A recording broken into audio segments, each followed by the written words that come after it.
அரங்கத்தில் இருக்கும் அனைவருக்கும் இறைவன் புறத்திலிருந்து சாந்தியும் சமாதானம் உண்டாகட்டும். இந்த நிகழ்ச்சி தாமதமாக துவங்கியதற்கு நான் தான் காரணம்.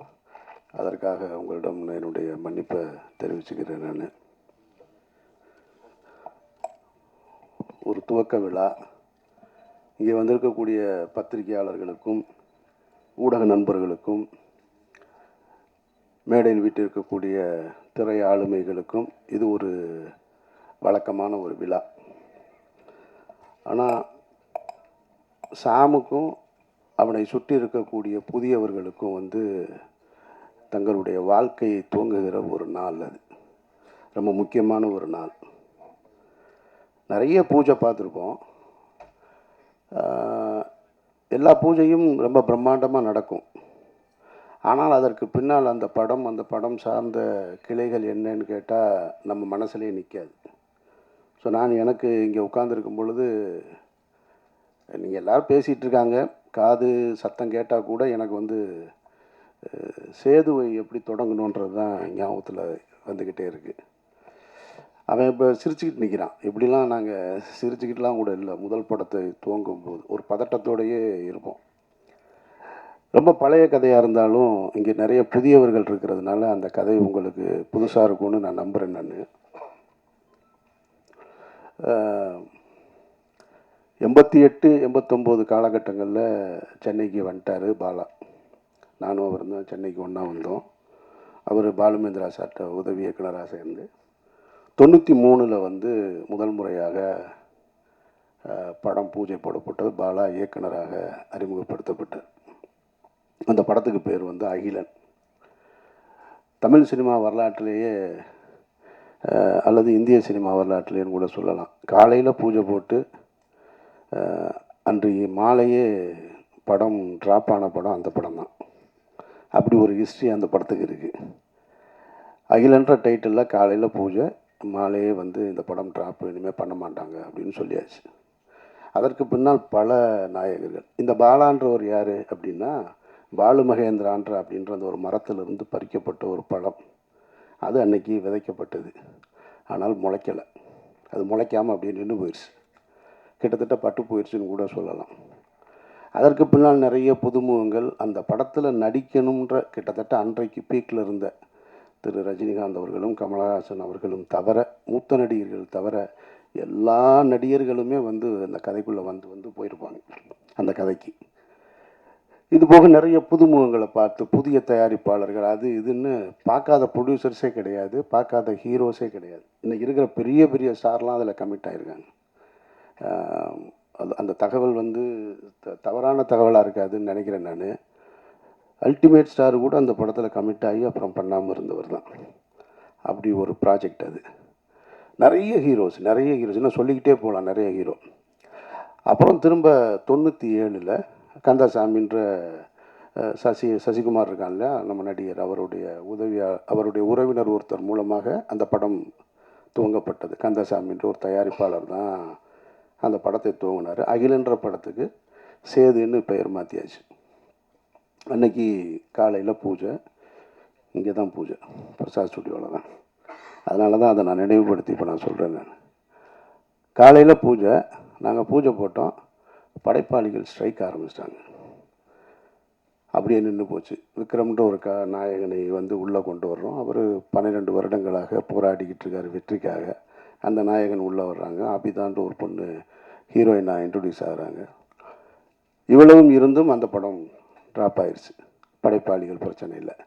இப்போ எடுப்போமா, இன்றைக்கி எடுப்போமா, நாளைக்கு எடுப்போமான்னு தெரியாமல் அப்படியே காத்திருந்து ஒரு வருடம் 1 வருடங்களுக்கு பிறகு அந்த படம் துவக்கப்பட்டது. குறித்த பட்ஜெட்டில் முடிக்க முடியலை. அதனால் அது அடுத்த கட்டத்தை போய் 2000 தான் அந்த படம் முடிவுக்கு வந்தது.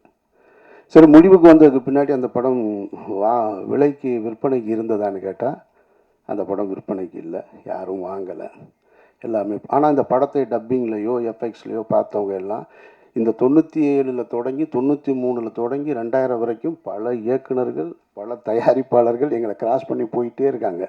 ஆனால் நாங்கள் மட்டும் நம்பிக்கையோடு ஒரு அறையில் காத்துக்கிட்டே இருக்கோம். எங்கள் படம் ஒரு நாளும் ரிலீஸ் ஆகும், என்றைக்காவது ஒரு நாள் எங்கள் படம் வந்துருன்ற நம்பிக்கையோடு உட்காந்துட்டு இருந்தோம். சரி 2000 படம் முடிஞ்சதுக்கப்புறம் பார்த்தா அப்பவும் இல்லை. எங்களோடு சேர்ந்து பல ஹீரோக்களுடைய படங்கள் நாங்கள் டப்பிங் நடக்கும்போது பக்கத்தில் நடக்கும். இந்த சமீரா டப்பிங்கில் தான் நடக்கும். அங்கே பெரிய ஹீரோஸ்லாம் வருவாங்க. நாங்கள் அப்படி நின்று பார்த்துட்டே இருப்போம். அப்பவும் அது வியாபாரத்துக்குள்ளே வரலை. அதில் ஒரு நல்ல விஷயம் என்னென்னா, படம் நல்லா இருந்ததுன்றது மட்டும்தான் ஒரு இயக்குனர் தன்னுடைய கனவுகளை ஒட்டுமொத்த கனவையும் தூக்கி ஒரு படத்தில் உழைப்பாக போட்டு படமாக்கி வச்சுருந்தார். அது அது அவருக்காக மட்டும் செஞ்சதில்லைன்றதான் ரொம்ப முக்கியமானது.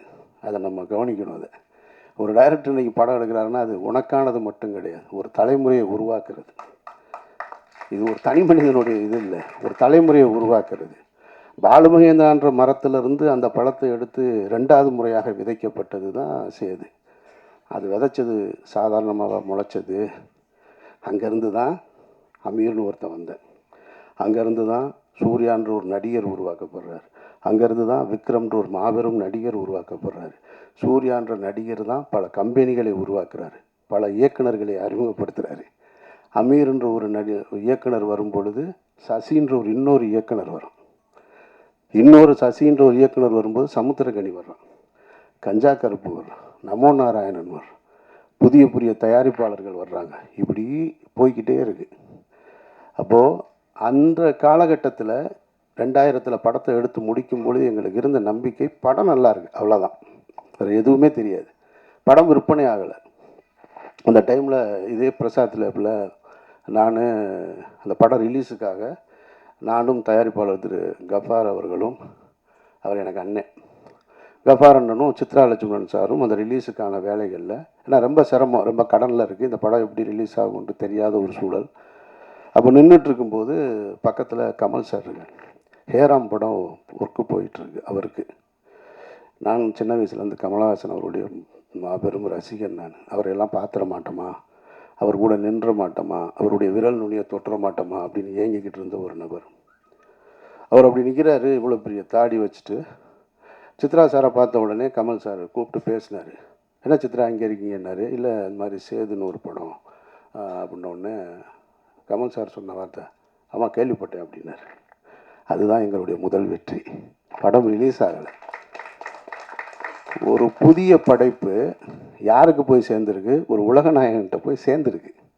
ஆமாம் கேள்விப்பட்டேன், நல்லா இருக்குன்னு சொல்கிறாங்க அப்படின்னாரு. நான் பக்கத்தில் இருந்து இப்படி பார்த்துக்கிட்டே இருக்கேன். கமல் சார் வாயவே பார்க்குறேன். அவர் என்ன சொல்கிறாரு, இது யார் அப்படின்னாரு. அவர் அஸ்டன். ஓ அப்படின்ட்டு அவர் ஹேராம் பற்றி பேச ஆரம்பிச்சிட்டார். திரும்ப எல்லாம் ஹேராம்லாம் பேசிட்டு திரும்ப ஆயிருமா, ரிலீஸ் ஆயிருமா அப்படின்னாரு. இல்லை அதுக்கு தான் வந்திருக்கோம் அப்படின்றோம். ஓகே வாழ்த்துக்கள் அப்படின்ட்டு போயிட்டேன். ஸோ அந்த படம் அப்புறம் இதே பிரசாத் ஸ்டுடியோவில் தான், லேபில் தான், இதே லேபில் தான் விடிய விடிய நான் பாலா எல்லாம் நின்றுட்டு இருந்தோம். அன்றைய இரவு அந்த பாலாவுடைய நடவடிக்கைகள்லாம் நீங்கள் பார்த்தீங்கன்னு வச்சுக்கல, எங்களெல்லாம் கவனிக்கப்படாத ஒரு ஆள். நான், பாலா, சசி. இன்றைக்கு வாசலில் வந்து இறங்கும்போது அங்கேயே கேமரா வந்துடுது. அங்கேருந்து அப்படியே ரிவர்ஸ்லேயே வர்றாங்க ரிப்போர்ட்டர்ஸ்லாம். பாவமாக இருக்குது, எங்கேயாவது தடுக்கி விழுந்துருவாங்களோன்னு. இந்த லேபுக்குள்ளே விடிய விடிய 3 பேர் சுற்றிக்கிட்டே இருக்கோம். அதில் நான் கைலியோட சுற்றிக்கிட்டே இருக்கேன். ஒரு 6 பிரிண்ட்டு தான், வெறும் 6 பிரிண்ட்டை எடுத்துகிட்டு இங்கேருந்து ஒரு கனவுகளை சுமந்து கொண்டு மதுரை, திருச்சி இப்படி நான் கொடுத்துட்டு திண்டுக்கல்னு கொடுத்துட்டு போனேன். நான் அப்படி ரிலீஸ் ஆன படம் தான். படம் நல்லா இருந்ததுனால தான் இவ்வளவு பெரிய அந்த விதை பெரிய ஆலமரமாகி பல கிளைகளை உருவாக்கியிருக்கு. அதனால் நீங்கள் புதிய படம் வாய்ப்பை வந்து ஒருத்தர் கொடுத்தார். இப்போ எனக்கு வாய்ப்பு கொடுத்தவர் வந்து கணேசன் இப்போ சொன்னார் இல்லையா, அவர் தான் என்னை தேர்ந்தெடுத்தார். இங்கே மனிதர்கள் எல்லோருமே வெற்றி அடைந்தவர் எல்லோருமே சொல்லுவாங்க, நான் தன்னால் வளர்ந்தவன் அப்படின்னு சொல்லுவாங்க.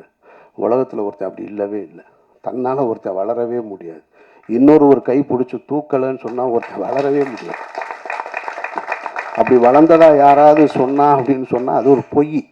அது வேணால் சினிமாவில் ஒரு கைதட்டுறதுக்கு வசனமாக இருக்கலாமே தவிர வாழ்க்கையில் அப்படி கிடையாது. நம்ம பிறப்பே தாய் தந்தையோட உதவியால் தான் இருக்கும்போது அப்புறம் நம்ம வெற்றி அடைவது மட்டும் தன்னால் எப்படி நடக்கும்? அப்படி நடக்கவே நடக்காது. உங்களை பற்றி பேசுவதற்கு இன்னொருத்தர் வேணும். நீங்கள் போய் ஒன்று கேட்டிங்கன்னா செய்கிறதுக்கு இன்னொரு கை இல்லாமல் உங்களுக்கு வாழ்க்கையே கிடையாது. அப்படி ஒரு கை தான் இப்போ அவர் மகேஷ் அவர்கள் வந்திருக்கிறாங்க. அப்படி தான் எனக்கு ஒரு கணேஷ் வந்தார். இவனுக்கு யூகேலேருந்து வந்திருக்காரு, எனக்கு யூஎஸ்லேருந்து வந்தார். இன்றைக்கி வெற்றி அடைஞ்சதுக்கப்புறம் சொந்தக்காரங்க வருவாங்க, நண்பர்கள் வருவாங்க, பெரிய பெரிய பணக்காரர்கள்லாம் வருவாங்க. ஆனால் தொடக்க காலகட்டத்தில் துவக்கத்தில் இவன் டைரக்டர் ஆவான், நான் அமீரா மட்டும்தான் இருந்தேன். என்னை இயக்குனர்ன்ற முதல் அந்த வார்த்தையை பயன்படுத்தினது என்னுடைய கணேசார் தான். அவர் இல்லைன்னு சொன்னால், அவர் முதலீடு செய்யலைன்னா நான் இல்லை இங்கே, நான் அதுக்கப்புறம் சொந்த படம் எடுத்திருக்க முடியாது. ஸோ அப்போ அந்த உதவியை மகேஷ் அவர்கள் செய்திருக்கிறார்கள். சாம் செய்ய வேண்டியது அந்த படத்தை நல்ல படமாக எடுத்துக்கணும். அவர் இன்னைக்கு விதைக்கப்பட்டுருச்சு, இனி நீ இதை முளைச்சி எடுத்துகிட்டு வர வேண்டிய முழு உழைப்பும் உன்னிடத்தில் இருக்குது. இங்கே நிகழ்ச்சி சிறப்பாக நடத்தி கொண்டிருந்த படவா கோபி, ஜீவா போன்றவர்கள்லாம் எனக்கு ரொம்ப பரிச்சயமானவர்கள், ஆனால் பழக்கம் இல்லை.